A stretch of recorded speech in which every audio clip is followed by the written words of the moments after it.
don't have the financial means, and even if FEMA comes in, there's so many big gaps in trying to get help. It's a huge undertaking.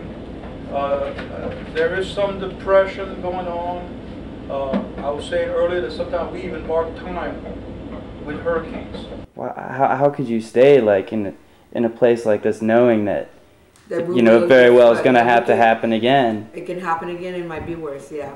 But I mean, how do you cope with that? You know, this is paid for, and at my age, really, I can't start going and buy anything and start paying for anything. Some places my walls was in a lot of mud. My cabinets were all, the water had went in them. Everything, my furniture. My dryer was in an old dryer, 3 years old probably, and everything. And the water took it all. Why choose to stay like in an area that continually gets hit with floods and hurricanes? Get used to it. Get used to it. And my insurance was kind of slow, bringing me some money to fix my roof.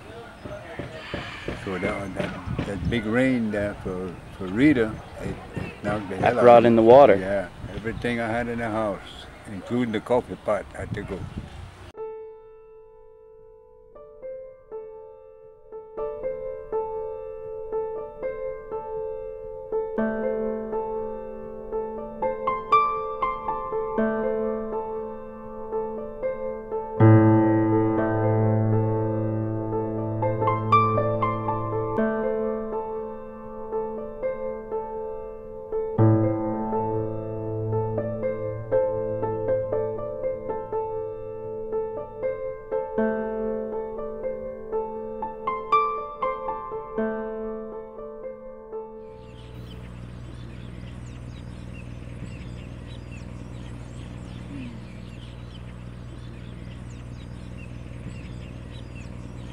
When I quit driving tugs, I decided to get me a shrimp boat. And what's an average shrimp boat cost? Like, well, I paid $40,000 for mine when I bought it, and then I sold it for $7,000. $7,000? Yeah. I've been out there so many years. We call this the 5 tables. No, that's the 4 in line. 5 tables right up here. But here's the channel. Here's how we come out, right through here. And we run on offshore. We usually work 30, 40, 50, 60 miles off. But I lost one right on this pipeline right here. 99% of them that we catch are pipelines. All oil company related. Yeah, that's what we were reading Just about 99% actually. of it. There's a few ships, sunk boats, but 99% of it is oil company related. But they have a contingency fund. You can file for the lost rigs or whatever. But they didn't pay me. So is the shrimping business still the big thing around here? It was. They ain't got no price for shrimp. How's that? The price is low on the shrimp, and the fuel is way up. What the Gulf of Mexico produces only accounts for 10% of the consumption in the U.S. Most of the time, it's coming from Thailand or China, and that's farm-raised shrimp. We're trying to put together a campaign that will educate the consumer to know exactly what they're eating and where it came from. Now, there are labeling standards that they just enacted when you go to the supermarket or a fresh fish market where they have to label country of origin. A lot of them don't do that yet. They cut your throat to make $1. That's the problem. That's the whole problem everywhere. Until China goes bust, we're in for a long haul. Everybody. Yeah. Well, remember, fuel high. Japan was doing good. Japan goes bust, we do good. As long as we have competitiveness, it's going to be tough on us. Yeah. But we've been sold out.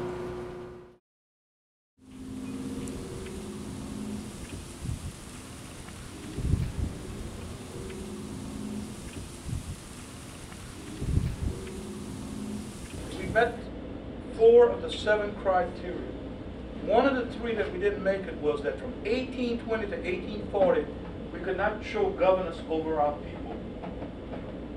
It's like saying that if somebody drives through a tunnel in a red car, when a red car comes out on the other side, that can't be the same car.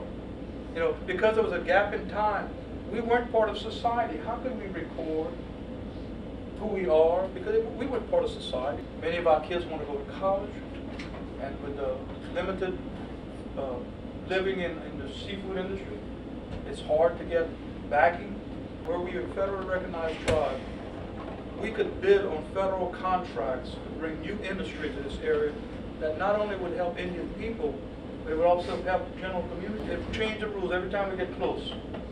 When in '92, I was before the Senate Select Committee on Indian Affairs. Senator Daniel K. Inouye was chair. We had a congressional bill that was moving through Congress. And lo and behold, the branch of acknowledgement and research was fighting our congressional recognition. But if we pull back on the bill, they would assure us federal recognition through bureaucracy. And Desert Storm was looming. And so we said, well, as a matter of, since the Congress would have so many other issues, pull our bill back, put our trust in them. Ta-da, they did it to us again.